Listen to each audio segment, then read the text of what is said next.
Okay? Guys, tingnan nyo ha.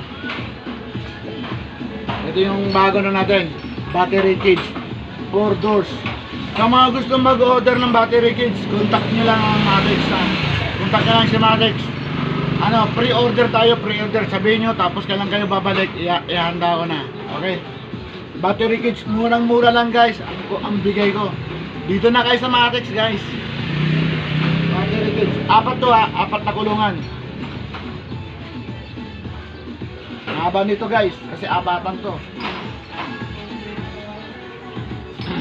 Ito CPU. Maganda to guys. Ayan o. Murang-mura lang CPU type. Punta ka lang sa akin. Okay.